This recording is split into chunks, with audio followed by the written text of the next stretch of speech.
प्रिय भक्तों, भक्ति स्टेटस में आपका स्वागत है और मेरा नाम कविता है। आज शनिवार 28 दिसंबर को मैं आपको शनिदेव की कथा सुनाती हूँ। सबसे पहले पूजा विधि। सबसे पहले शरीर की शुद्धि हेतु अंजलि में जल लेकर ऐसा कहें, हे अंजलि जल, आप गंगा जल बन जाएं तथा मेरे तन को पवित्र करें और फिर उसे अपने ऊपर छिड़क लें। इसके बाद गणेश जी का सुमरन करें, उन्हें प्रणाम करें। इसके बाद दाहिनी हथेली में पान, सुपारी, अक्षत, तिल, गंगा जल, द्रव्य और फूल, बिल्व पत्थर और चंदन लेकर इस प्रकार उच्चारण करें, हे शनिदेव, मैं कलयुगवासी हूँ। पृथ्वी लोक में मेरा वास है।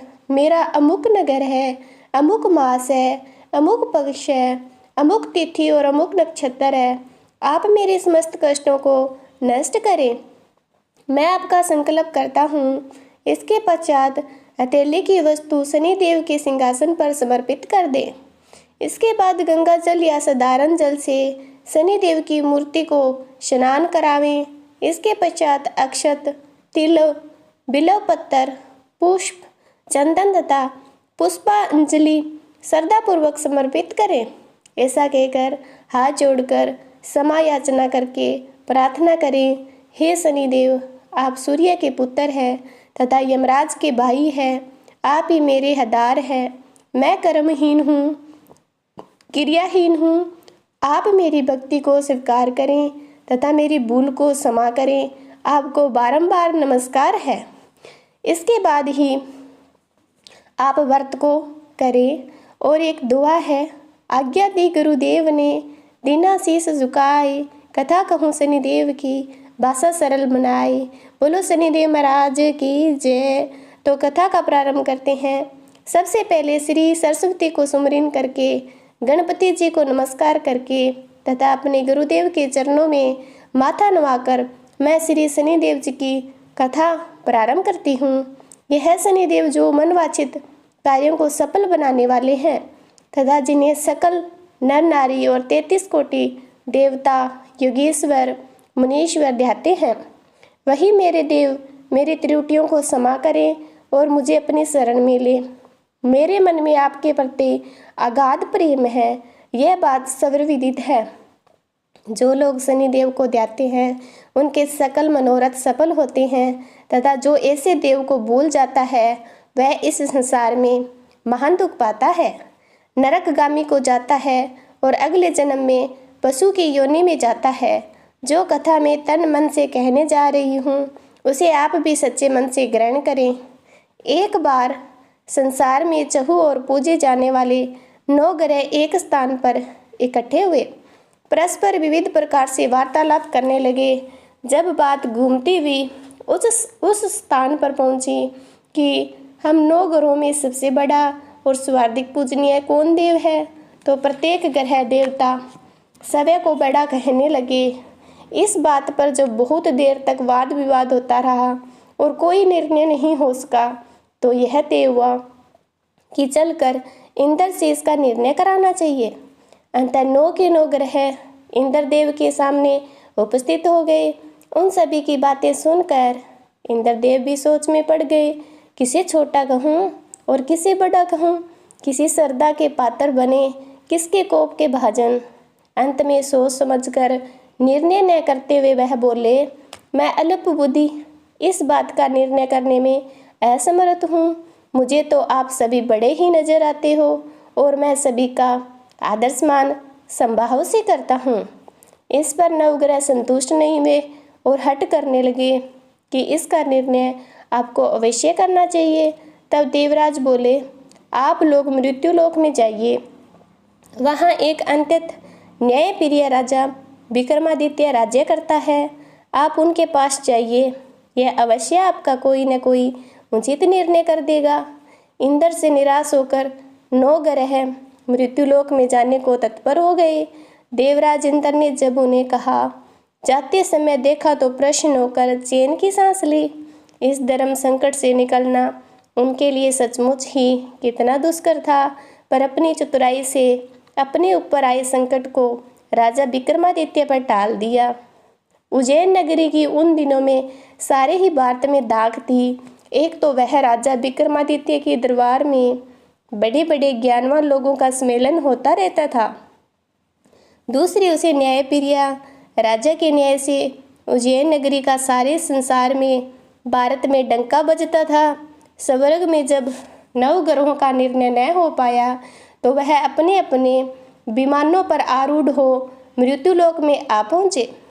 ठीक उस समय जब राजा विक्रमादित्य का दरबार ठसाठस भरा हुआ था, नवग्रहों में इकट्ठा देख विक्रमादित्य अपने सिंहासन से उठ खड़े हुए और सभी देवताओं को सम्मानपूर्वक आसन ग्रहण करने को कहा, किंतु राजा के इस सम्मान को किसी भी ग्रह देवता ने स्वीकार नहीं किया।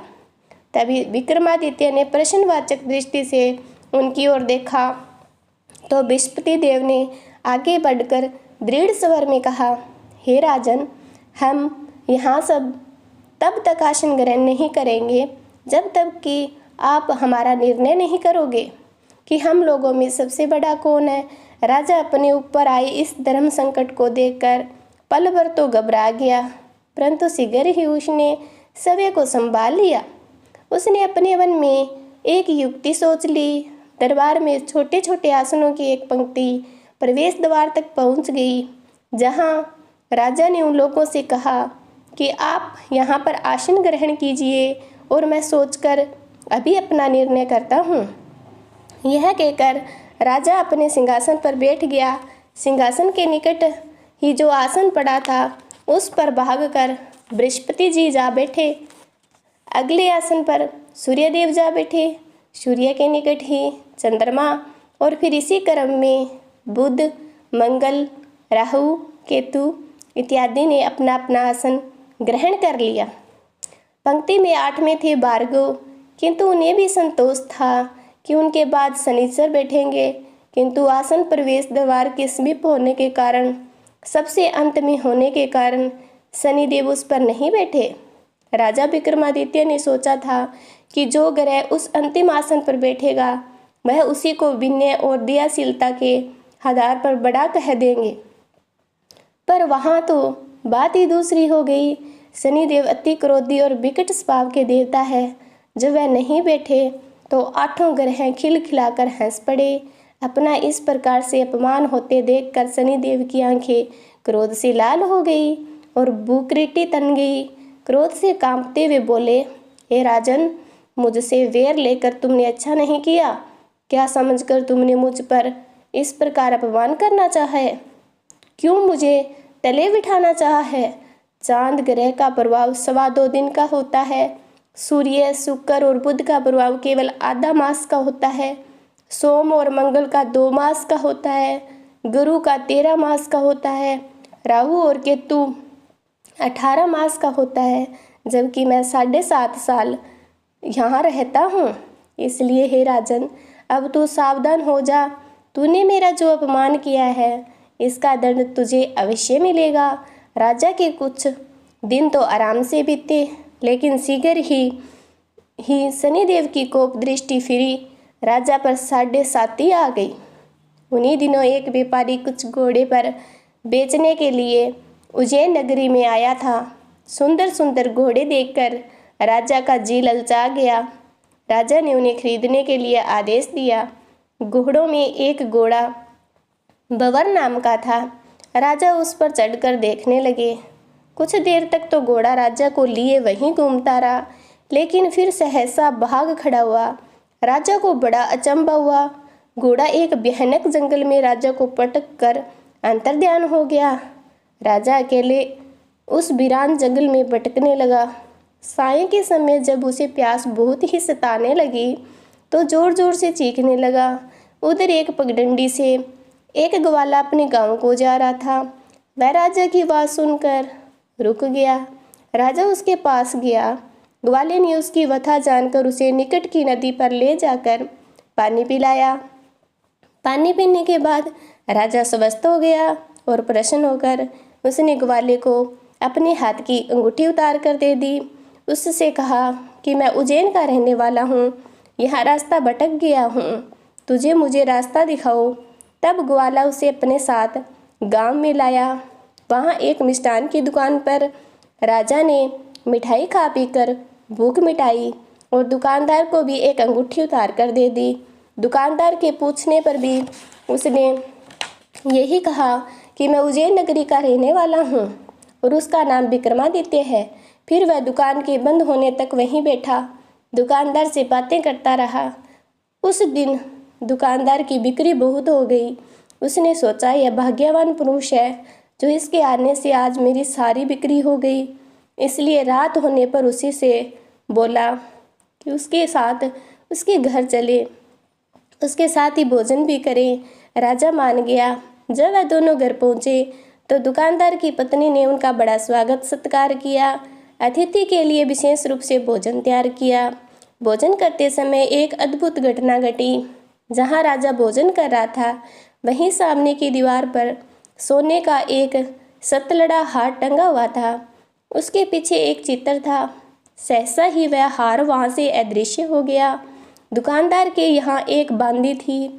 उसने जाकर घर की मालकिन से कहा, वहाँ खूंटी पर हार नहीं है। जब बात दुकानदार तक पहुँची तो उसने राजा से पूछा। राजा बोला, मुझे तो मालूम नहीं, तुम्हारे और मेरे अतिरिक्त तो यहाँ कोई नहीं था। सच सच बताओ, हार कहाँ है? मुझे नहीं मालूम। राजा फिर बोला, मेरे पास कोई हार नहीं है। जब कोई निर्णय नहीं हो सका तो दुकानदार राजा को उस नगर के राजा के पास ले गया। उस नगर के राजा ने जब विक्रमादित्य की भोली भाली सूरत देखी तो बोला कि यह व्यक्ति कभी चोरी नहीं कर सकता, और यह कहकर उसने विक्रमादित्य को छोड़ दिया। विक्रमादित्य जब उस नगर में यूं ही इधर उधर घूम रहा था तब उस नगर के एक तेली ने उससे कहा कि वह उसके यहाँ काम कर ले तो उसे रहने के स्थान और खाने की सामग्री भी देगा। राजा मान गया। तेली उसे अपने घर में ले आया। वहाँ सारा दिन राजा धानी पर बैठा उसके बैलों को हाँकता रहता और तेली बाजार में तेल बेचाता। जब वर्षा ऋतु आई और मूसलाधार वर्षा होने लगी तब दानी पर बैठे हुए विक्रमादित्य ने मौज में आकर ऊंचे ऊंचे स्वर में राग अल्पना शुरू कर दिया। निकट ही उस नगर के राजा का राजमहल था। वहाँ खिड़की में बैठी राजकुमारी ने जब राजा का मधुर स्वर में गीत सुना तो वह अपना दिल हार बैठी। उसने बांदी को पता करने के लिए भेजा। बांदी वहाँ राजा को गाते हुए देखकर लौटी तो राजकुमारी से बोली कि वहाँ पर कोई अति सुकुमार नवयुवक बैठा मस्ती में आंखें बंद किए गा रहा है। राजकुमारी ने सुना। उसने अपने अन्न जल का त्याग कर दिया। रात तक जब उसने कुछ नहीं खाया रानी ने आकर उसे समझाया, पर वह बोली कि वह तो उसे गाने वाले से ही शादी करेगी। रानी ने जाकर राजा से कहा, राजकुमारी एक तेली पर मोहित हो गई है और उससे ब्याह करना चाहती है। राजा ने कहा, बहुत। राजा ने सुना तो बहुत क्रोधित हुआ। उसने तेली के घर से विक्रमादित्य को बुलाया और उसके हाथ काट कर जंगल में फिकवा दिए। यह बात जब राजकुमारी को पता चली तो अपनी बात पर दृढ़ हो गई। बोली, मैंने तो अब उसी को वर लिया है, वह चाहे कैसा भी हो उसी से शादी करूंगी। बेटी की हट देखकर लाचार हो राजा ने दोबारा विक्रमादित्य को नगर में बुलवाया और उसे राजकुमारी का मामूली ढंग से पानी ग्रहण कराया। एक साधारण मकान दोनों को बसा दिया। दोनों वहीं पर रहने लगे। एक दिन जब विक्रमादित्य सोया था तो सपने में उसे शनिदेव नजर आए। विक्रमादित्य ने उनके सामने नमस्कार किया और समय याचना की। शनिदेव उसे आशीर्वाद दिया और बोले, अब तुम्हारे 7.5 साल वर्ष खत्म हो गए हैं। राजा बोला, मुझसे जो गलती हुई उसके लिए मुझे क्षमा कर दीजिए।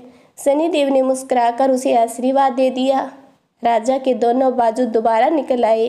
राजा ने अपनी पत्नी राजकुमारी को रात को जगाया नहीं। वह रात को उसके गले में अपनी बाहें डालकर सो गया। सुबह राजकुमारी की आंखें खुली तो अपनी गर्दन में बाहें पड़ी देखी तो वह चौंक कर उठ बैठी। लेकिन इस शीघ्र ही विक्रमादित्य ने जागकर उसको सब बातों से अवगत करा दिया। जब वहाँ के राजा को यह बात मालूम हुई तो वह भागा भागा आया और उसे अपंग को फिर से स्वस्थ देखकर चकित रह गया। उसने भी विक्रमादित्य से यही कहा कि यह सब शनिदेव की कृपा का फल है।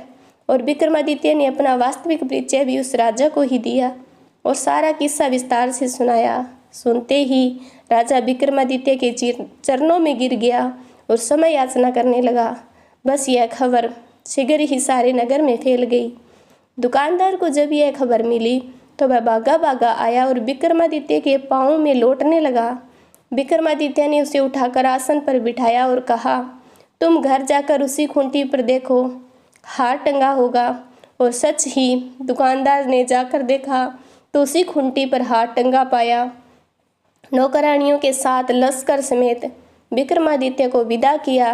राजा विक्रमादित्य जब राजकुमारी को लेकर अपनी नगरी उज्जैन में लश्कर समेत पहुंचा तो सारी नगरी उत्साह तथा खुशी से छा गई।